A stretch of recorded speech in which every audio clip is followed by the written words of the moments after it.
This episode is brought to you by Muntins Malts, a company that is passionate about providing premium malts to brewers worldwide. For over a century, Muntins has been a leading supplier of brewing and distilling malts, offering the finest British malted barley on the market. You can experience the difference Muntins offers by joining a recipe receiving tier of our Trub Club, because every kit that ships out now includes premium Muntins malt. You know, we've known the Muntins crew for a long time, and I can tell you, friend, you're going to love brewing with their grains. Ask your local supply shop to carry Muntins malts, or homebrewers can pick up some right now online at txbrewing.com. Join our Trub Club at homebrewhappyhour.com/club. Be a part of the community and come brew with us. Thank you, Muntins, for supporting our efforts and homebrewers worldwide. Today's show is brought to you by hopsdirect.com. Grown in the esteemed Yakima Valley on the Peterball family farm, hopsdirect.com offers the widest variety of hops available online at incredibly competitive pricing. It's simple. They grow hops, they sell hops, and they ship hops straight from their family-owned farm to your doorstep. Producing the highest quality hops is hopsdirect.com's passion, and they're proud to be an independent grower in the craft beer industry. Go to hopsdirect.com right now and get what you need to make your brew day better. That's hopsdirect.com. Today's show is brought to you by Imperial Yeast. You hear us gushing over Imperial Yeast all the time, and that's because their yeast performs for us in every batch that we brew. Imperial Yeast is adored by commercial breweries and home brewers alike. Their pitch-right pouches are jam-packed with over 200 billion fresh yeast cells, guaranteed to deliver flawless, fast fermentations every time. Imperial Yeast strains are grown by a team of pro brewers and home brewers who live to help other brewers learn more and ferment better. Join any recipe receiving tier of our Trub Club and get a free upgrade to premium Imperial Yeast with every recipe kit that ships out to you. Learn more at homebrewhappyhour.com/club and come brew with us.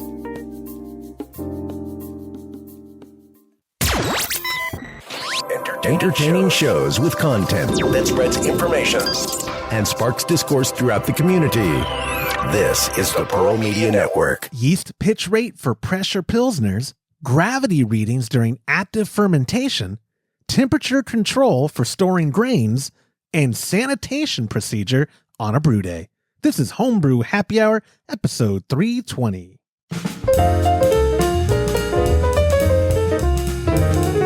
Well, hello and welcome back to another episode of the Homebrew Happy Hour. This is the show where we supply the answers to your homebrewing questions, and sometimes we discuss all things related to craft beer. If you have a question you'd like us to discuss on a future episode, go to homebrewhappyhour.com, click on that submit a question link at the top of the page, or now you can call, leave us a voicemail at 325-305-6107. I'm one of your hosts, Joshua Stubing, joined as always by my co-host first.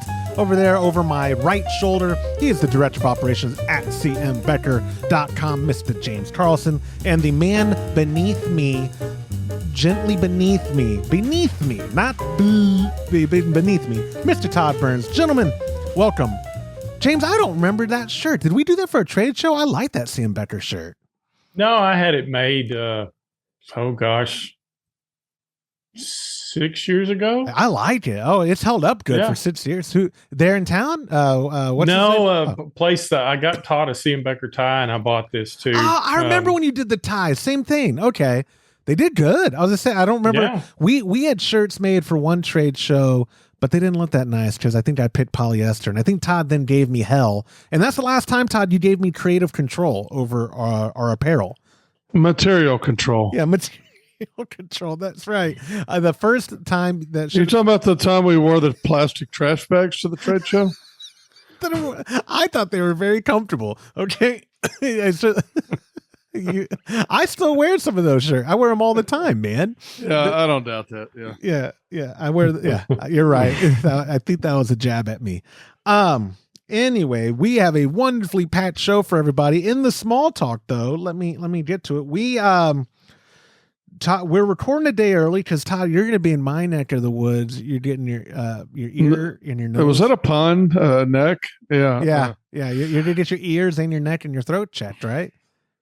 My throat, but it's for my neck surgery the following week. That is so wild to me. They are putting you under so much scrutiny before a surgery. I mean, I guess that should.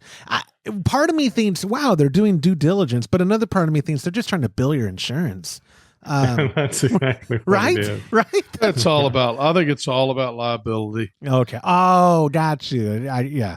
Everyone, they have to do their due diligence before you sue them when they made. I mean, you think they just take one look at me and say that guy's in such stellar shape, we don't have anything to worry about, right? James, I'm sure he told you the story of the lady recently who took like his heart rate. He was running around all over the office, and then he sits down and they immediately take his heart rate, and his heart rate at the moment was only 59. And the lady goes, "Yeah, that's impressive because you've been running around and you just sat down. You must be in really good shape." And I just am grossed out because because it was an EKG, so she had just lifted my shirt all the way up and put all these probes all over my body, and I said, "You just had my shirt lifted up. I mean, it should be obvious to you that I'm in great shape, right?" When he first told me this story, I was like, was she blind? Like, does she not have eyes? Or is everyone just polite at that doctor's office? Like, wow, mister, you sure are in shape. Which is, now you got my wife trolling me. She's at her lady doctor, her OBGYN. And look, she said her blood pressure total was 104/60. And she was like, wow, is that good? Oh, is that good? 104, really? Yeah. Wow, that's really good. Yeah, shut up. Yeah, she must work out a lot. Yeah, I hate y'all. James, you're my high blood pressure brother. We could do the test right now and set a world record for the show. Like between you and me, our combined numbers. Yeah, it's bad. I haven't checked it. The batteries are out on the machine, and I'm gonna leave them out. Yeah. Good call. I don't check mine either. It's stressful. Seeing high numbers stresses me out. I just don't check it. Ignorance is bliss, right, my friend? Absolutely. I have a friend who doesn't go to the doctor. He's like, can't diagnose me if I never go. Yes, that's true, man. They can't. We're going to find him dead in his chair. Anyway, I actually have relevant small talk. Yeah, Todd. So Todd, you're out, but your surgery's not next week. I forget when you're out and how long you're going to be out. That's why I even brought it up. Next week. It isn't. Your surgery is next week. Yeah, I sent you an email with my whole schedule for the next month. Oh, yeah, I got that. Yeah. I have it on my calendar here. So, but you don't think you're only going to have to miss the one episode, right? You'll be back for the. I should be back. Yeah, for the following week. Yes, I mean, it's surgery, so it's possible that I'm not going to come back. That's morbid. There's always a possibility, Yeah. Oh man. Thanks for bringing it up. But we know. Hey, listen, James, you're leaving it in good hands with James. If James, I know you are. I know I am. If James wasn't around, you'd have to be worried. Like really worried. Like if it was. No, you would just be down here. Yeah. No, it would. Yeah, we would be.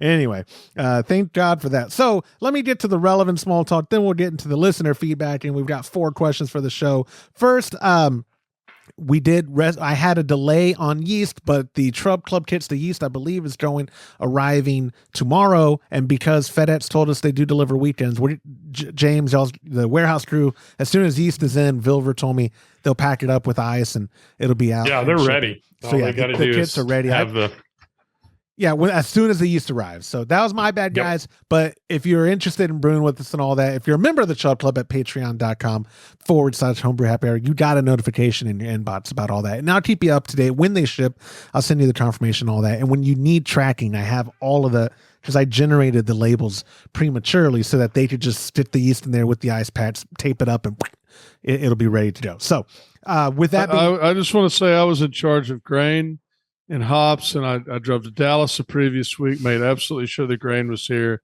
and we, the hops. So we got it all taken care of.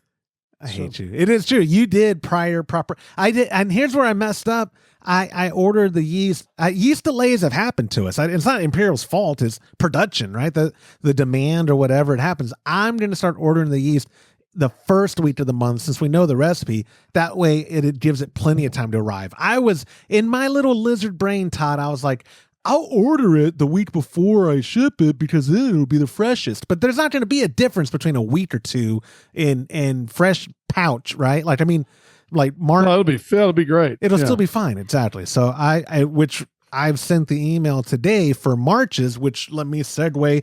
Y'all don't have it there, but boom. Oh, I'm so excited. A couple of announcements. First, the March kit for Trub Club recipe receiving members is a Kolsch, a delicious Kolsch. I can't say Kolsch enough.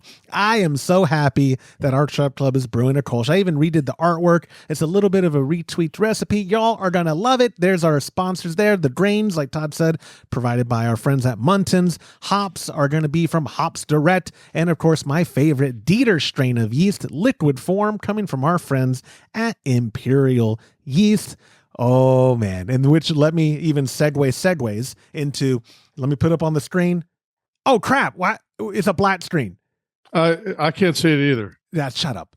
Oh no, I'm not going to edit it in. I'm going to forget. Crap. Oh, nothing ever works. There's supposed to be here. Let me just put on I'm wearing the shirt for it too. Kolsch Cup is coming back. This is the 2021 shirt. We are so excited. The details will be available at KolschCup.com or in the show notes. If you go there now, it's all the 2021 details, but I'll update it.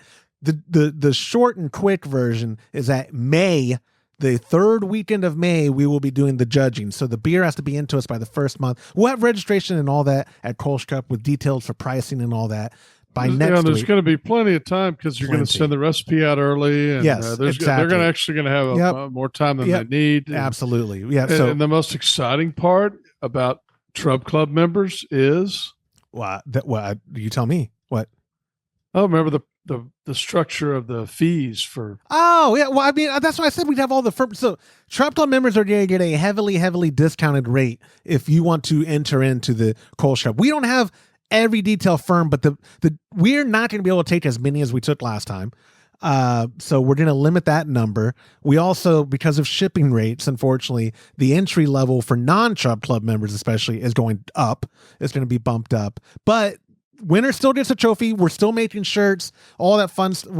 You're still getting your money's worth. We're having to plan the logistics, like I said, of what the final number is. We're kind of going back between 30 or 40 entries, what the final fee is, because I have to get quotes on everything. Last time, Todd, you chewed my ear off when, oh yeah, the shirts cost a lot more than we thought they would. Oh yeah, I ordered a way too expensive trophy, but I loved it. Oh, we don't want to make money. We just want to. No, we're not trying to make money. Yeah. I'm just saying we lost money last time. So you chewed my ear off because you're like, we did all that work and I think it ended up costing us like, $88, which wasn't a lot, but I think you made me pay $88. So I don't know where you got 88, but anyway, yeah. Either way, we're happy to do it. We're glad that. We're glad to do it again, and I can't tell you how excited Josh is. Oh, so excited that we're doing another Kolsch Cup. Oh my gosh, getting people to send us Kolsch that's the dream. That's the dream. I've made it, Mom. Oh, and speaking of Mom, my dad agreed to be the fourth judge with us. Yep. So we will have a similar structure. Part of the logistics we're figuring out is if we're going to be able to live stream, because Todd is switched over to Starlink, but the way you get it from your hub over to the barn, it's terrible. The download's fine, but we need good upload if we're going to. Yeah, even if it was directly, Starlink's nice, but mine's not very fast. Some people I think get faster. I don't think they're known for Well, what is you have Starlink, James? What's your upload speed at best? Let's see. Oh, you can actually. Oh, you actually have the a log of it. I got results. So upload and download are definitely a lot different too. So no, sure. Then that's what I was saying. Your download, Todd, at the barn's perfect for streaming and for watching. But actually, it's all uploads all over the place. I mean, it's as slow as one time. It was like 8. Yeah. And then I've got as much as 18.2. Oh, we could do it with 18.2 in HD. But what's crazy is the download is so much different. I mean, it's a low end is in the 50s, and a high end is over 200. Sure. Wow. Yeah. No. So that means that we'll have to think about what we want to do, but maybe we could come up with a solution. We'll think about it. In the meantime, maybe we move the unit over to the barn Oh, yeah. I mean, we'll think about what we can do. Yeah, All right. there are workarounds. We could always have it here too. Yeah, but we're gonna be. We could. But anyway, because we got pretty fast internet. We got fiber internet here. Yeah. We'll figure it out. But anyways, the return of Kolsch Cup, I would put it back on the screen. But look, it's a black screen. So I'll edit that in, or I probably won't. But you go, give me a couple days, go to KolschCup.com. Actually, we're recording a day early. I could get Kolsch Cup up by the time people listen. You know what? I was looking at something. You said that's the third week of May? The third weekend of May, yep. Yeah, I got a big thing coming up. What? You take a guess of what it is? No. Emily graduates. That Friday? Yep. No. Friday and Saturday. Well, maybe we'll do the fourth weekend of May. Graduation's Saturday, but she's got some stuff that I may have to attend Friday. It is not the third week of May. I thought I'd look at that. I thought it was going to be the fourth week. Yeah, that's what I'm you looking said. at the event calendar, and it's actually the third week. Okay. We'll figure all that out, and we'll get back to everybody. Absolutely. So, I just want to put that out there. So, but what we know for a fact, let me put this on the screen because I know it works. Go to patreon.com/homebrew happy hour. Join the recipe receiving tier. Get yourself this delicious Kolsch. I promise you guys, you're going to love it. It's a tried and true recipe. And there, if you haven't brewed a Kolsch before and you're like, I want to get in on this, I promise you, joining our Chub Club is the best kind of bang for your buck because of the premium stuff you're getting with it. And when you first join, you also get a premium welcome pack. We made it worth your money. We appreciate everyone who's in the Chub Club at all the levels, but I really do think the people at recipe receiving levels are the ones getting the most bang for their buck in regards to being a supporting member. It's pretty incredible, but we do thank everybody of our sponsors over at Muntins, Hopsterette.com, and of course, Imperial Yeast, one of our, if not the longest standing sponsor that we've ever had. We appreciate everything about Chub Club, which we're also going to be hanging out the sponsors at HomebrewCon, which is my next piece of small talk. Is that up on the screen at least? Of course it's not. Nothing works besides the Kolsch cups or the Kolsch recipe thing. Either way, HomebrewCon, we are giving a talk. If you haven't heard, registration for attending it starts on March the 7th. Go to homebrewcon.com for more details on that. We're giving a talk on serving your beer on draft. Todd and James specifically are going to be navigating the audience through the various ways of dispensing beer at home and serving craft on tap. It's going to be a good, fun talk. We've kind of done similar subject matters before in presentations, and this is going to be an accumulation of all that knowledge as well as some fun, sticky stuff that we're going to be doing there at the show floor. And we're going to be hanging out with our friends at Muntins at their booth, serving beer. I haven't gotten confirmation from other sponsors, but any of our sponsors that are going to be there, you can find us at their booth at some point and hanging out with them. Club night, guys. I'm looking forward to club night. I figured maybe we could dress as Gilligan's Island. We already have the costumes, basically. We could figure out something to dress as. I don't know, Todd, if you're against doing that. Skipper. Well, I just think you probably going to lose maybe 30 or 40 pounds before we do that. And I'm good though. That's messed up. Listen, I got the part down. Listen, here we go. You are. I will never be as tall as Dylan. I'm gonna need to shave my head though. You're right. I'd have to lose 80 pounds. That guy was a beanpole. Yeah, that was rude. You don't think I could be a convincing Gilligan? That was rude. I'd have to clean shave too if I'm really cosplaying. But Yep. But James, you look like the professor already. We can get you real easy, professor. Oh, he does. I know. Wow. I know. We could do it real well. But so yeah, homebrewcon.com. Register. We don't have a promo code or anything, but in the comments, let them know we sent you because I want people. We have a good presence in California of listeners all across the coast, and if you're going to be there, email us or text me. Actually, that's the best way to contact me. 325-305-6107. We're going to try to arrange a day for a meetup with podcast listeners. Like I said, we're going to be at the Muntins booth. So if we don't do a formalized meetup, you can always come to their booth. We're working on giveaway stuff, trying to get good pricing on tasters. And we're looking at shirts and a bunch of stuff that we're going to be doing for people to register for that are going to the show to then come pick up at the Muntins booth. I think that's the plan, right, Todd? Yes. Yeah. So that's the plan right now, but our plans, as you can tell already from this episode, they change on the our fly. plans Sorry, guys. No, don't be. change, No. Hey, I'm glad we said it in May, dude. It's not like, oh yeah, the third weekend of March. So after he said that, and you were like the fourth, I had a panic attack, and I immediately pulled up my calendar to see when the Craft Brewers Conference is, because I know it's also early May. In early May, yeah. Which people have been reaching out to me, Todd. Anna Britt Coakley, our friend and Trub Club member, her brewery and her are going to be there. I told her that awesome. You're going to be at the Fox booth, right? That's what I had said. I will. Yeah, yes. So told her to come find you. That'll be fun. I know what always bothers me at trade shows and no, it doesn't. Oh, I thought you were going to say bothers me about you. Okay. Well, no. You're part of this. Every time we go to a show, CBC, HomebrewCon, whatever, people from across the room, Todd Burns, oh, good to see you. All day, every day. Everyone, Todd, it's so good to see you. People I've met a million times, not naming names, Annie Johnson, but people I've met a million times, like, oh, hi, I'm so-and-so. And like, yeah, we've met like 20 times, man. But they immediately, oh, Todd Burns, yeah. Like, you live for that crap. I hate it. I've never noticed that. No. I'm such a liar. Anyways, that's all the small talk. I've been small talking too long. Let's get into some show content. Like I said, we have a fully loaded show with questions, voicemails. But before we get to all of that, it's time for listener feedback. You all know I love good listener feedback. This one's from our buddy Trey from Alabama, and it's with some tips for brewing a non-alcoholic IPA. Hey, guys. Trey from Montgomery, Alabama here with some feedback. Longtime listener. Been listening since Josh's kick was Founder's Breakfast Stout before he got into Colt. Oh, gee. Anyways, a couple episodes back, y'all were talking about non-alcoholic homebrew. And I have made a couple batches myself, and the whole situation with hops.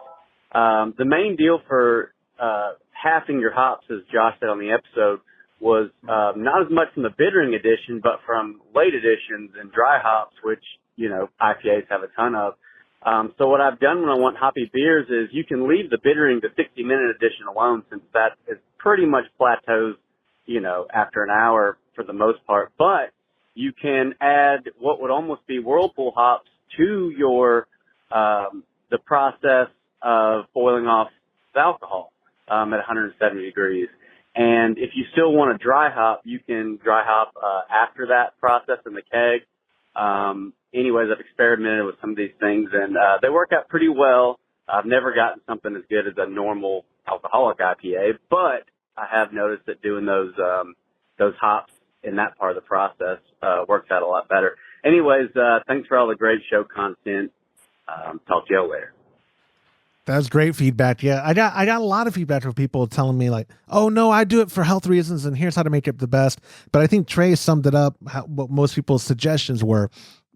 Do your 60 just fine, even though I had said, I think I've heard do it in half. Most people said, no, if you want a good tasting IPA or as good as a non-alcoholic IPA might be able to taste, do the 60 just fine. Don't do the late additions. But then when you're at the 170 boiling off the alcohol, then do what would be your late additions. And that kind of mimics the aroma hops as best as possible from like a quote unquote, normal IPA or an alcoholic IPA. Normal. Alcoholic is normal. Now what's wrong with an alcohol? Oh, never mind. No, yeah, no. What I just laugh at calling it an alcoholic. I mean, because I know what he means, but it sounds like an accusatory thing about someone named IPA. That alcoholic IPA. It's like, yes. But yeah, I still got. I don't think I have. I don't believe alcohol-free beer will ever appease me. But I'm saying that as someone who drinks decaf coffee. So what do I know? I know our friends at Muntons are really experimenting with kits for alcohol-free stuff. At the booth at HomebrewCon, I think that's going to be one of their main samples. They were telling us, Todd, is that they're going to have alcohol-free beer for drinking. I think that's a plan. Yeah. Yeah. Because I mean, it is. Which means we'll be brewing one as well. I believe we're going to try to bring one to the booth. So it'll be interesting to see what style you pick, Mr. Burns, for us to attempt it. I will say this. Remember, I did somewhat leave it up to them from in my email. That I sent them, so we'll see their suggestions. Yeah. I was in that email chain and I did notice they green-lighted me to do a English impression if I wanted to. You'd stop me on previous episodes from doing it because you said, Josh, please don't do it. Don't embarrass me. Oh my God. But they said I could do it, Todd. And we're gonna no, I'm sorry. I'm gonna edit that out because they're gonna cut us as a sponsor now. I'm gonna edit that. I don't have you actually did a good one earlier and you're like, just try it this way. It's like, oh, I can't help myself. This is how they like I can't. I played too much World of Warcraft or Warcraft, not even World of Warcraft, where they yes, me lord. That's my exposure to English people's accents. So I'm going to edit all that out in 3, 2, 1. So yeah, we're very excited about hanging out with Muntins at their booth. I'm not editing that out.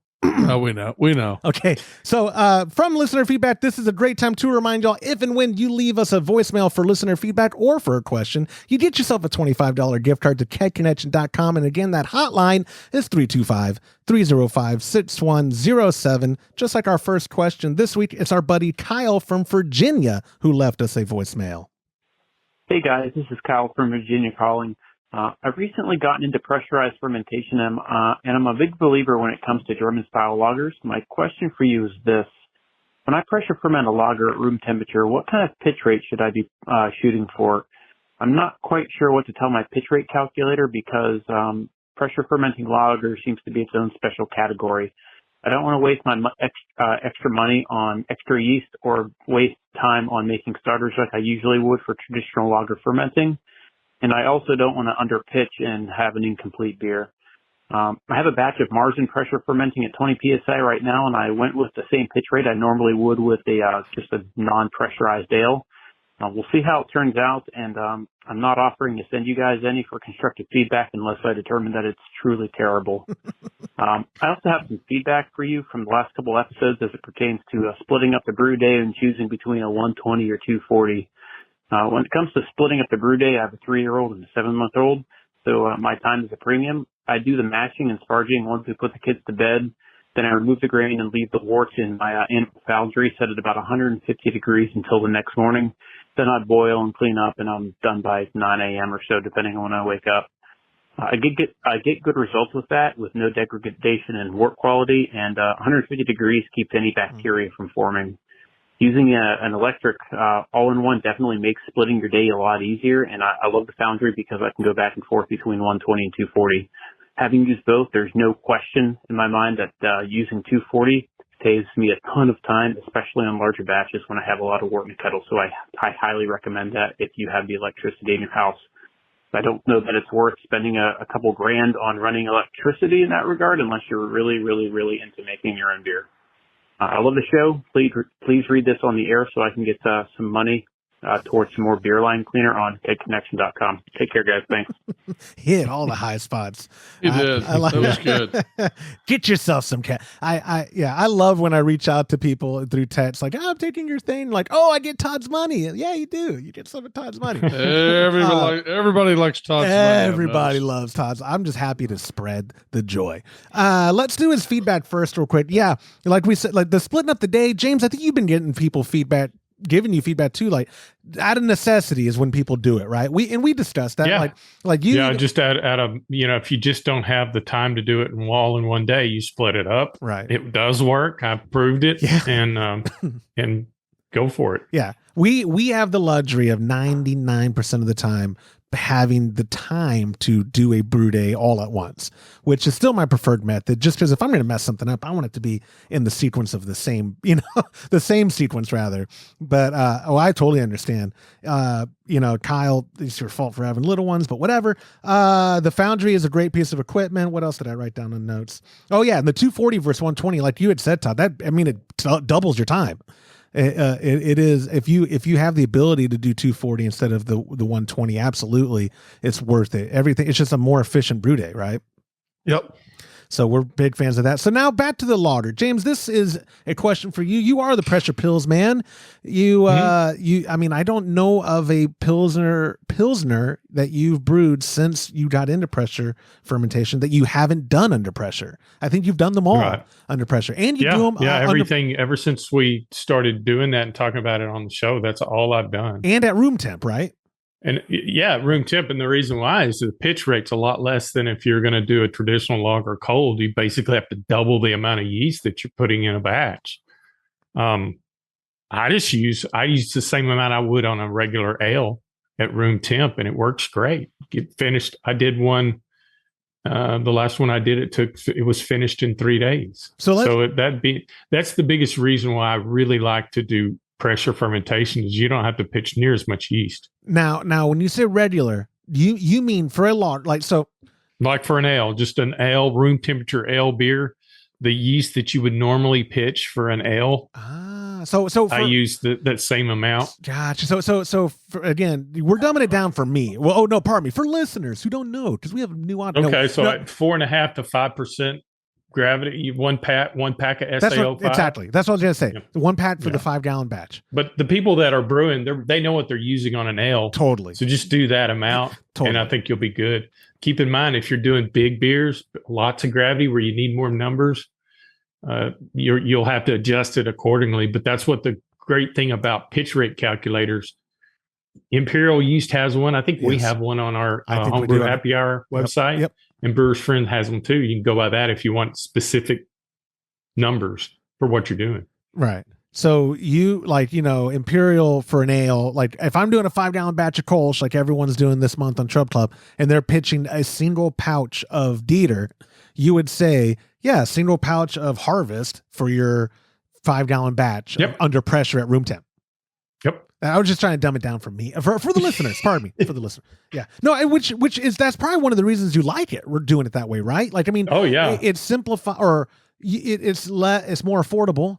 And you're actually been using dry because I keep forgetting to get you pouches from Imperial. I'm so sorry, but you're every month you're like, get me. I put it on this month's order form for Harvest for you, but every month you're like, you're not mean enough to tell, hey, did you get me Harvest? You just keep using the dry that we happen to have, but the dry that seems to work. It has been working. We've had Todd, you used it too, and while we absolutely prefer Imperial yeast, if you can't get access to that, or you're in an area where it's not viable by the time it hits you, dry yeast has been working too. Now this is I'm not trying to stretch out the question, but one manufacturer, I think it was Lalamand, and you, Todd, had a disagreement with their on pack calculator because you felt like it was overkill, or what was the Okay, so it's their Kolsch yeast, and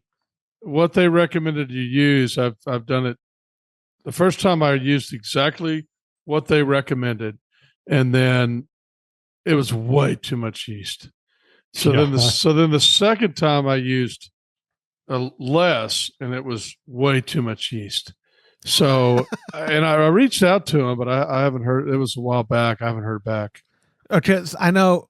If I asked James, where do you you would say first yield to what the yeast manufacturer says. That's 101. Like, follow the directions on your pack of yeast. If it says to do this or whatever, you should follow that. So that where I was going with that is that might throw off a calculator, Todd. Because you said, you knew it was too much. You could have used way less and still got absolutely stellar results. So the pitch calculator I used was on their website. Well, no, that's what that's what. Mm-hmm. And it's not a slight at Lalaman. It was just we think that they might be overkilling it with what they recommend, because you did. That kind of would be a slide, wouldn't it, John? Well, yeah, I'm not trying to be. I mean, I like. I know, it's joking. Golly, we love. I wish I remembered his name. We love he had the killer mustache every year on the trade show floor. Yep. I always forget his name too. Oh my God, I've become what I just said I hate, when people meet me for 1,000 times and I don't remember their name. I've met the guy 1,000,000 times. I can't remember his name. It's okay. He doesn't remember your name either. But about this, so yeah, I think, James, what would it take for you to go back to traditional lagering? Like, is there any reason for you to? I mean, you cold condition these, obviously, once fermentation's done. You drop temp and all that. But do you see any reason to get away from pressurized fermentation and go back to traditional ways? Or you've been turning stuff around in 8 days. If my spawning valve is bad or something keeps me from not pressure fermenting, then I'd go back traditional. But it's just, it's a win-win. You don't have to worry about cold temperature control. Yes. It's unless I don't see a reason why anybody want to go any other way. Yeah, Jonathan Marut, every time we like last week when Todd wasn't there and we were talking about pressurized fermentation, I got a text from him while he was listening to it. He goes, it warms my heart hearing James talk about pressure fermentation the way he does. Todd, you change it up every brew day, just I guess how you feel that day. You don't ever seem to be dead set on, I'm going every fermentation now is going to be under pressure or this or this or this. Yeah, what I normally do is if my fermenter is open that we have glycol on, then I use that when I'm doing a lager, and then I tend to use the other vessels when I'm doing an ale. But if I was doing 2 lagers in a row or something, I guess I wouldn't hesitate to pressure ferment. So. Yeah. It will, and it is very common that your glycol, that your CF15 on glycol is full because you've been brewing so much lately. He has been. He's been awesome. It's absurd. Thankfully I remembered my keg of English mild. You should do that for the trade show. Now that I think about it, it's English. It was all Munton stuff, and it's incredibly delicious. You should just do that. If they. Well, I mentioned that in the email. Yeah, ESP and British mild. You wrote ESP, which I think is a psychic thing, but you meant ESB. But I almost. Yeah. I'm going to see if the Muntons guys call you out before I throw you under the bus. No, you should immediately come back and say, you idiot. It's ESB. Yeah, I didn't know you had ESP, Todd. You should reply like that. That'd be funny, actually. But you have so much beer on tap, and get this, James, he has another kegerator added to his rotation. I don't have any choice now. Yeah, I got to get 14 beers on tap at my place. Well, the new one will hold 4, right? Right. So you have the 6 in the teaser. You're going to have a new 4 tap tower. So 13 actually. Yeah, and then you're going to have the 3 up by the pool. Here's where I'm a little upset. He told me he would get a kegerator for me because I got a kegerator coming in. You can have the old one. And I did kind of say that. And then when I got there and I was like, is this it? Oh my God. He goes, yeah, about that. I forgot. I'm going to need this one outside for like the grill area. So like, sorry, like that. I totally hosed you on that. I apologize. Oh, you hosed me bad, man. But it's fine. Whatever. It's fine. I forgive and forget. Or live and let whatever. The saying is, I don't care. I'm getting upset. Kyle, thank you so much for submitting your question.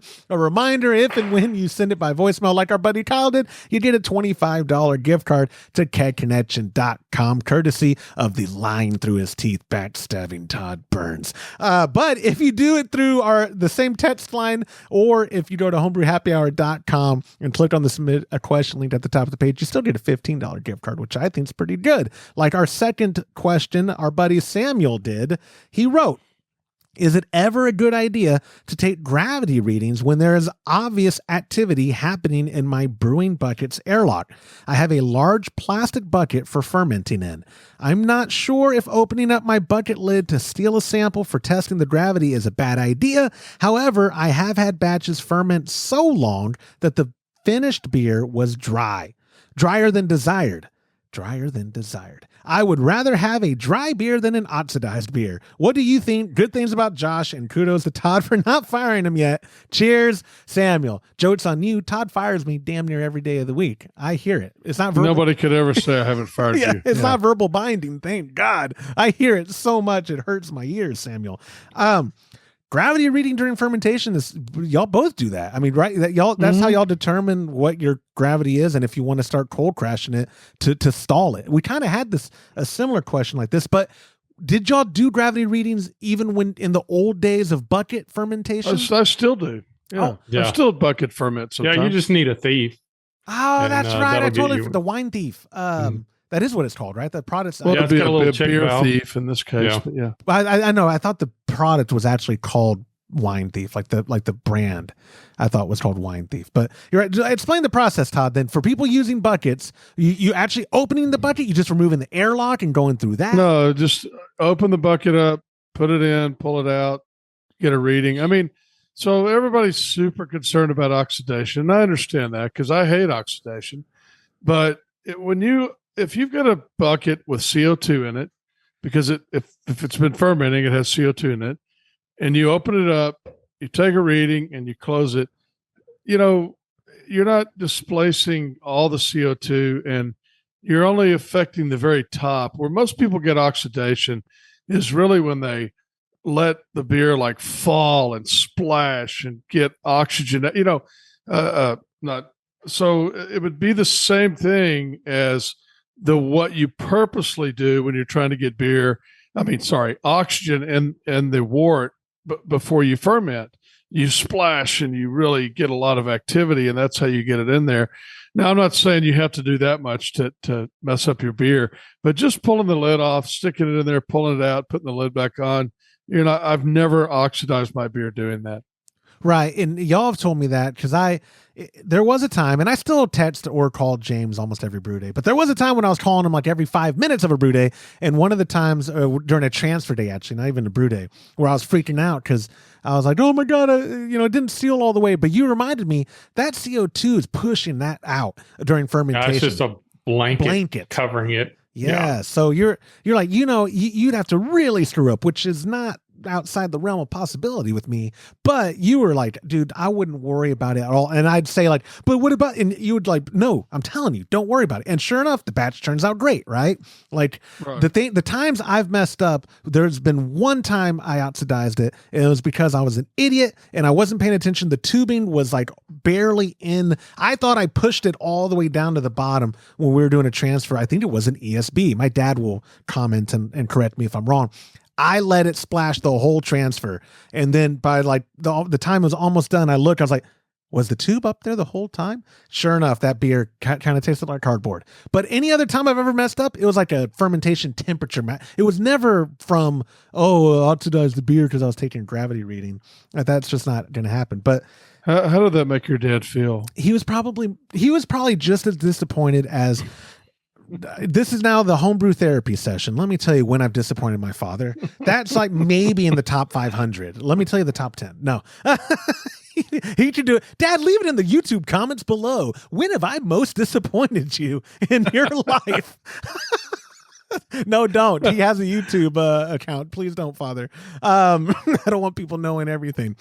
Like y'all said, this is, I think, a relax, don't worry, have a homebrew scenario, because you do want to take readings regardless of your vessel you're fermenting in. Y'all are huge proponents of taking readings throughout fermentation, right?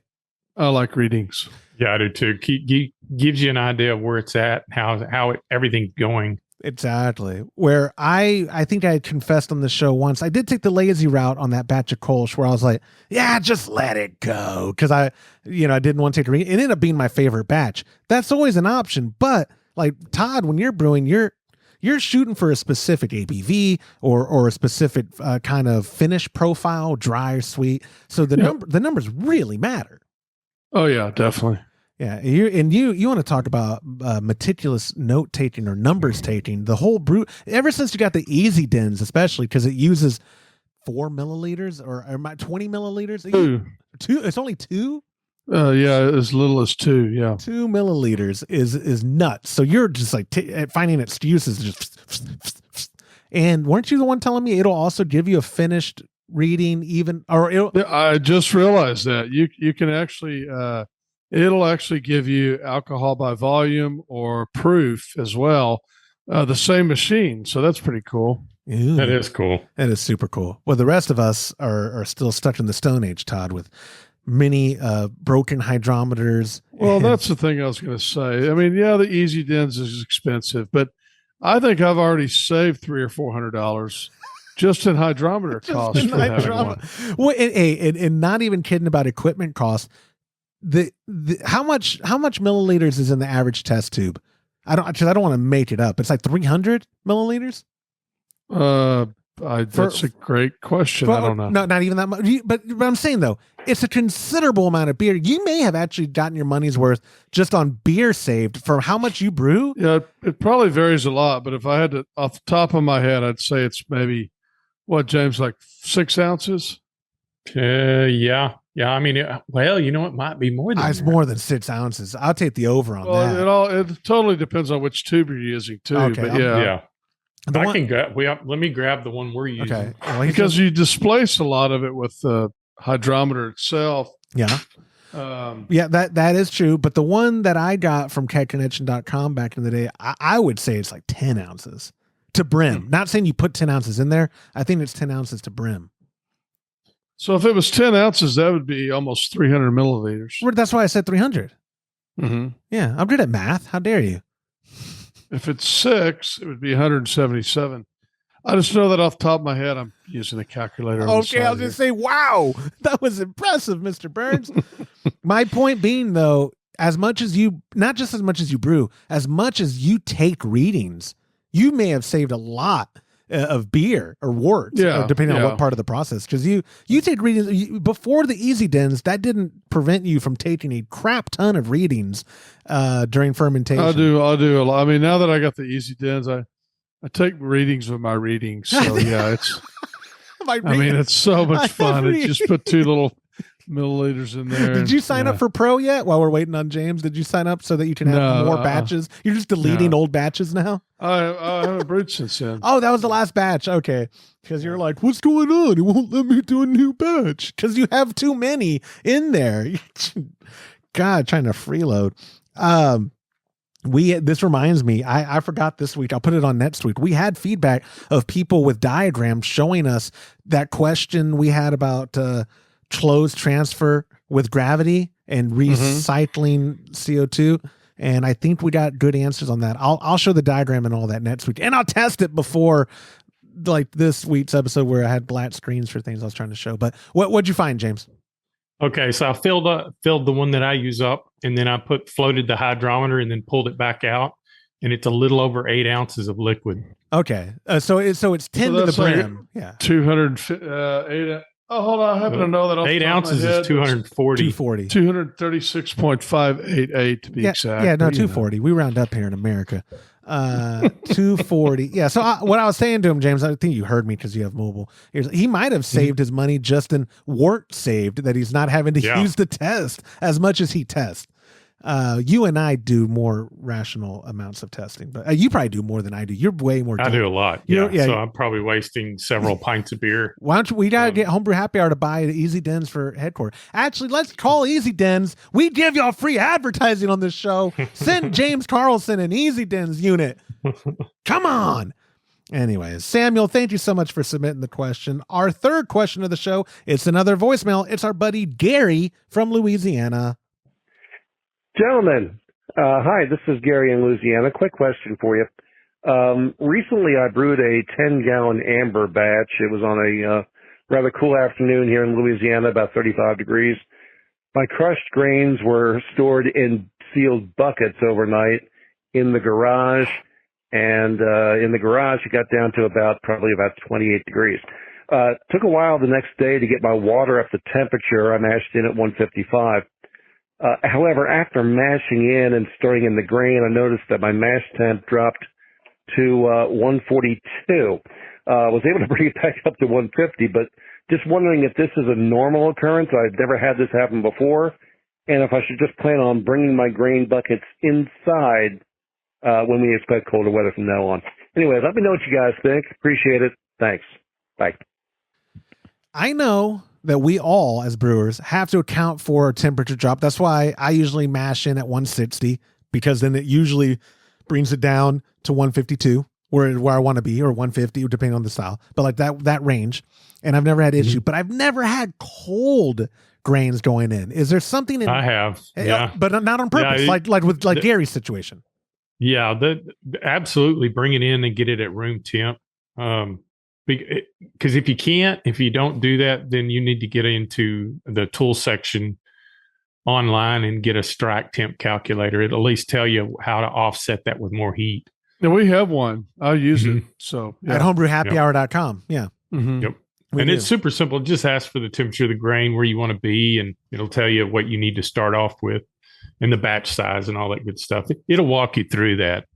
Now, if he had not, like, let's say we know Gary Gary's a diligent brewer, but let's say he was more like a Joshua and he didn't even notice it was 142 till it's too late. What kind of characteristics at 142 are going to be present in that beer now, that amber? I mean, because it's obviously going to be still potable, but it's going to be in that beta range of ice. So it's going to be a drier beer. It's going to be much drier, right?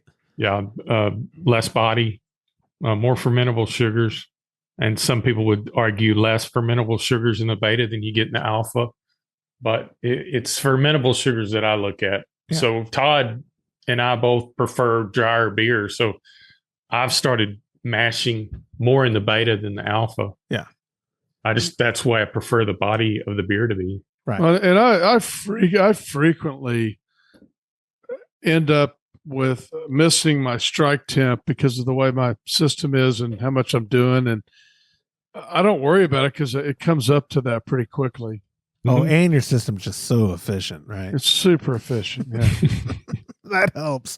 But yeah, I think not to rush through Gary's question, but like you said, James, bringing it in at room temp is just good policy anyway, because it makes it predictable. And it's easier to crack if you haven't run it through the rollers. That's one thing. We had a freezer. We kept all the grain when we were doing the really big batches. And I remember one day we burned up a drill because the the barley was frozen, and it was like trying to run little miniature ice cubes through the rollers. Oh my God. You had to let it thaw out, or y'all just, yeah, we spread it out. I had these big plastic storage storage containers. Yeah. And then we'd lay it out as flat and open as possible to try to get it to room temp. But it makes a difference when you're crushing grain and it's frozen. Yeah. Yeah. I always bring mine inside the night before and let it warm out, except when I don't. So, well, I like you though. Funny enough, or not funny, I'm using that word wrong. You mash funny ha or funny weird? Funny weird. No, funny. Okay. Funny. It works out for you because you probably don't care about the temp of your grains, or you do. But when you mash in, you've already taken your third temperature reading, like immediately. Like you mash in, make sure there's no dough balls and all that. Recirculation's on. The thermometer is immediately in there, and because I've said, Todd, the Brautag has it has the temperature reading there.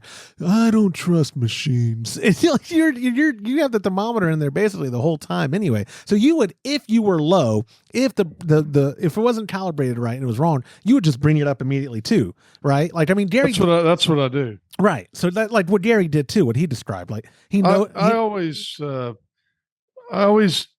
I think you do the same thing.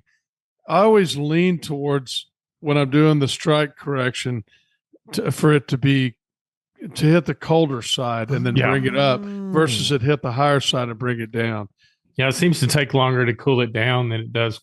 Well, people say, "Well, just throw cold water in the HLT." I have done that. Have you really? Yeah, I've thrown ice in the.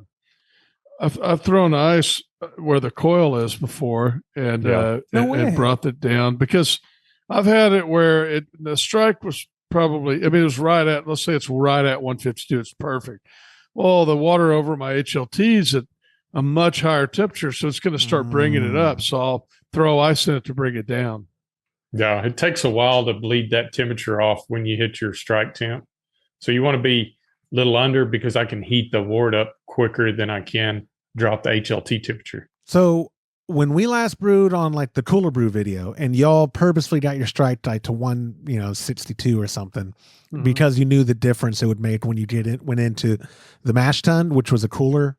What kind of discrepancy do y'all allow yourselves? Like, what is typical for y'all's Herm systems, the Brautag?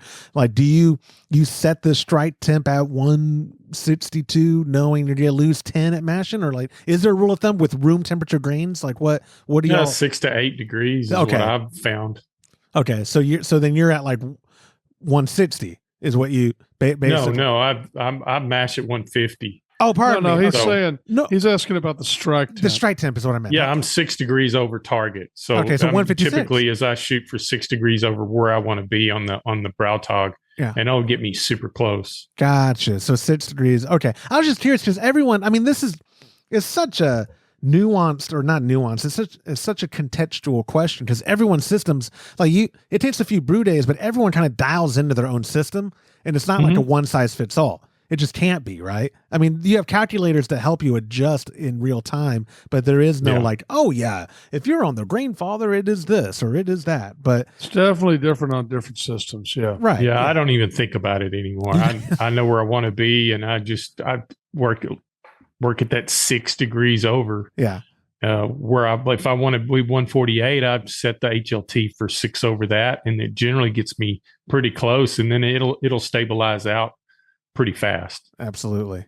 So yeah, Gary, I think we all agree, keep it at room temp if you can going into brew day, especially if it hasn't been cracked yet. That's great advice, James. You're right. You don't want to try cracking cold grains. You're gonna have a bad morning, or it's to be a start of a frustrating brew day. Or you ruin a really nice half-inch professional grade drill. Who paid for it? Yeah. Was it yours back then? Oh yeah, I bought it for doing valve seats and grinding valve spring seats, and it was a hoss. And boy, it wasn't no match for the frozen grain going through the rollers. Yeah, what brand of grain? If that was Muntins, that should be a commercial, like a Chevy commercial. Muntins chewing through rollers. Yeah. That might not be a good bragging point. Anyways, Gary, thank you so much for submitting the question. Our fourth and final question, that's going to be a quick one. I know we're running out of time. I appreciate y'all's time. It was a text message at our hotline 325-305-6107 from our buddy Trevor, who wrote, can you fellas explain what stuff must be sanitized for a brewing session and how to best sanitize? I reached back out to Trevor because I was like, are you just trying to get Todd's money? He goes, no, I'm literally brand new. I just saw your show. A friend of mine introduced it to me, and I'm confused. So I think we can agree on the hot side of things. Sanitation is very easy to understand because, like, if you're using an immersion chiller or whatever, you can put that in at 15 minutes left in your boil, and that does the sanitizing. You're not sanitizing your boil kettle, are y'all guys? You're not No. Right. No. And you're not sanitizing your mash tun. You're not sanitizing your hot liquor tank for the home system. So that I covered, I think, the hot side sanitation needs, didn't I? Yeah, they just need to be clean, washed and clean. Yes, I'm sorry. Yeah. So I'm not to go deep. There is a difference between cleansing and sanitizing. Like we're talking about a chemical process of killing germs with an acid, in this case, acid-based sanitizer, or my pop and I use the iodine-based one, iodophor. But we're on the hot side of stuff. You're boiling out the buggies and things. The heat is doing the sanitizing for you. You don't got to worry about chemical sanitation. Where on the cold side, we don't have the benefit of hot things killing the bugs. So that's why y'all use the premium product SandStep for your process. So I'll throw it to you, Todd. Explain what has to be sanitized throughout the rest of the process after your wort is done boiling and it's now cooling, getting ready to go into your fermenter. Everything that touches the beer. That was very straightforward. Or wort. At that point, wort. Yeah, but you're not wrong, because as it turns into beer, everything that touches your beer needs to be sanitized. Yep. Unless it was previously sanitized by the boiling process. Yeah. Right. So you are making a batch of SandStep, a 6 gallon batch, because it's 1 ounce for 6 gallons, and you're just surface sanitizing your fermentation vessel. Everything that touches the wort. Right. Yep. At post boil, everything that touches the wort has to be sanitized. But you're doing it through, Trevor is brand new. So I want to we don't have to go super deep, but are you doing like our buddy Jonathan, when he was there, remember he just had the spray bottle and he was spray sanitizing. You do more immersion on most of your stuff, don't you? Or do you? I do. Yeah. I do immersion on everything. Do you just believe it's a superior method of? Well, when you read the label, it says to sanitize for 1 minute to 2 minutes. So yeah, I mean, immersion. I mean, I do everything immersion. Yeah, and the things you're sanitizing are literally immersed in this solution of SandStep and water that you've created. Yes. Yeah, and like you said, everything touches it. So, man, I guess I can't really drag this out much. That's well, you said it was going to be a short answer. I know, but I was trying to think. You can't stand a short answer. I can. I'm just trying. I don't think you can, right? I was like, how do you turn a switch on Okay. No, so I- you approach it from the side. So first off, Make sure. no, James, you've already missed a step. You get out of bed, you make your coffee. Okay. Right. Yeah, you gotta have your coffee. You gotta have your turning the coffee. switch. Yeah. Then you decide what shirt you're gonna wear before you get clock in to turning the switch on. Come on. Oh gosh. I hate y'all. I hate y'all. All right, Trevor, when you need more details, call Todd Burns at 325-356-5204. I won't give your personal cell phone, even though you give it out all the time anyway.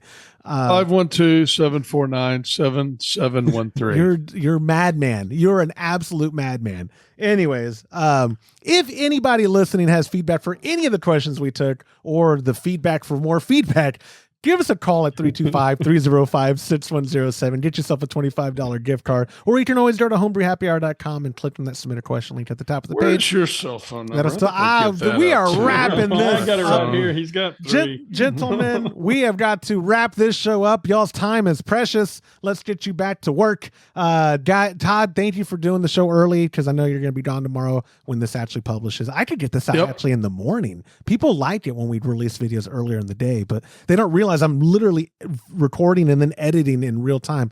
Not editing, processing in real time. So before you call me out, like, you don't edit, you liar. Anyway. What editing? Yeah. What editing? Thank y'all for your time, guys. I'll talk to y'all Thank you. later. Appreciate it. See ya. Take care. And Bye, guys. that will do it for this episode of the Homebrew Happy Hour. If you have a question you'd like us to discuss on a future episode, go to homebrewhappyhour.com and click on that submit a question link at the top of the page, or you can call Beta's best friend when you leave a voicemail at 325-305-6107. Thank you to our sponsors like Muntons Malt Premium Grains for a better brew day. If you aren't already brewing with Muntons, give them a try by visiting txbrewing.com or join our Trub Club at a recipe receiving level.